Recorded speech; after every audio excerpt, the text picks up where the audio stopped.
तुमच्या computer skills upgrade करायच्या आहे? दिशा कम्प्युटर इन्स्टिट्यूट घेऊन आले आहेत महा डिस्काउंट ऑफर। आता कोणताही कोर्स करा फक्त 1800 रुपयांमध्ये। खासदार प्रणितीताईंनी जो महामार्ग गेलाय त्याच्यावरून टीका केल्याचं देखील पाहतोय। तर आपण त्याचा फॉलोअप घेतल्याची एक माहिती समोर येते आणि काय नक्की तथ्य आहे, काय उत्तर असेल? तो हायवे माझ्या आणि सुभाष बापूंच्या दोघांच्या मतदारसंघात येतो आणि प्रणिती शिंदेच्या मतदारसंघात येतो।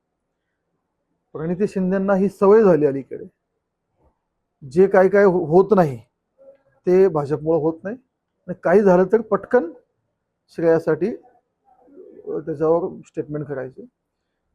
ह्या मागील जवळपास 2023 पासून माझा फॉलोअप आहे। या संबंधित माझं केंद्रीय मंत्री गडकरी साहेबांसोबत वारंवार पत्रव्यवहार आहे आणि सुभाष बापूंचाही आहे। सुभाष बापूंना ज्या दिवशी केंद्रीय मंत्री गडकरी साहेबांचा पत्र आला त्याच दिवशी मलाही मंजुरीचं पत्र सेम डे मलाही आला आणि पहिल्यांदा ह्याची पोस्ट जे सार्वजनिकरित्या जे मी केली मी पोस्ट केल्यानंतर प्रणिती शिंदेना कळलं, तोपर्यंत माहिती नव्हतं। आणि प्रणिती शिंदेंनी डीपीआरची काम प्रोसेस पुढे गेल्यावर डीपीआरची वर्क ऑर्डर निघाल्यावर त्यांना कुठून तर कोणकोण लागली की हे काम होणार आहे। तुम्ही बघितलं तर डेट तुमच्या लक्षात येईल की डीपीआरच्या वर्क ऑर्डर झाल्यानंतर प्रणिती शिंदेचं निवेदन गडकरी साहेबांनी दिलंय। त्यामुळं श्रेयवादासाठी प्रणिती शिंदे धडपडत आहेत, आम्ही बिलकुल नाही। माननीय आमदार बापू असतील, मी असतील, आम्ही दोघांनाही हा प्रश्न लावून धरला, वारंवार विनंती केली आणि आमच्या मागणीला यश आलं। आणि हे जर खरं यश कोणाचं असेल तर गडकरी साहेबांनी हे आमच्यासाठी या जिल्ह्यासाठी केलंय। गडकरी साहेबांचे विशेष आभार मानतो। प्रणिती शिंदेंना इथं डीपीसीच्या निधीसाठी उपोषणाला बसायची पाळी येते आणि 700-800 कोटी निधी आणल्याचा ढिंडोरा पेटवतात।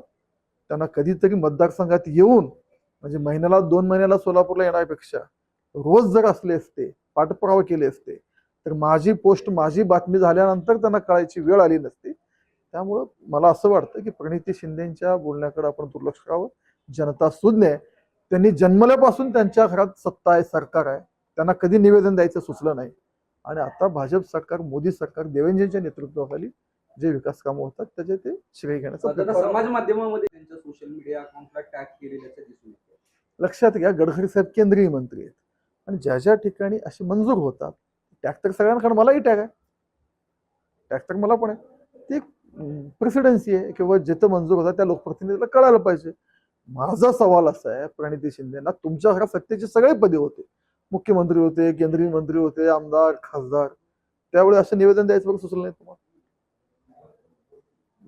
डीपीआरचा वर्क ऑर्डर निघाल्यावर तुम्ही निवेदन देताय, मंजुरी झाल्यावर श्रेय घेता। आज समजून घ्या, जनताही सुज्ञ आहे। आणि विशेषतः मला पत्रकार माध्यमांना सांगायचं आहे की कधीतरी त्यांना विचारा, डीपीआर झाल्यानंतर तुम्ही निवेदन दिलंय खरं आहे का? माझ्याकडे पुरावे, डीपीआरच्या वर्क ऑर्डरच्या नंतर निवेदन आहे।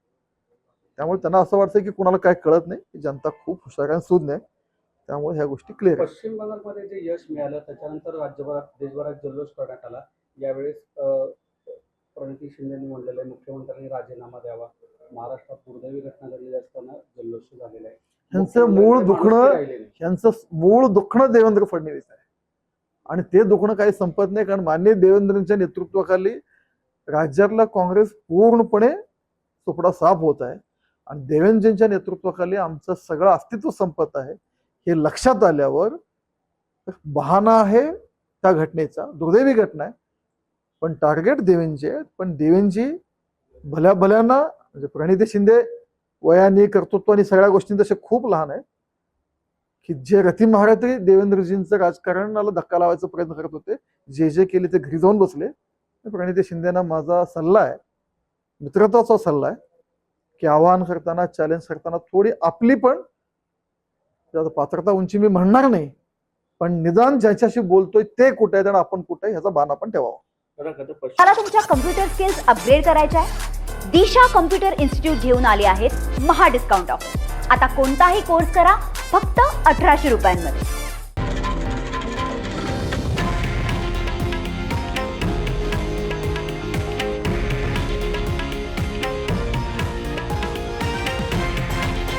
हे आहे देशातील नंबर 1 न्यूज नेटवर्क आणि आपण पाहत आहात TV9 मराठी, एकमेव।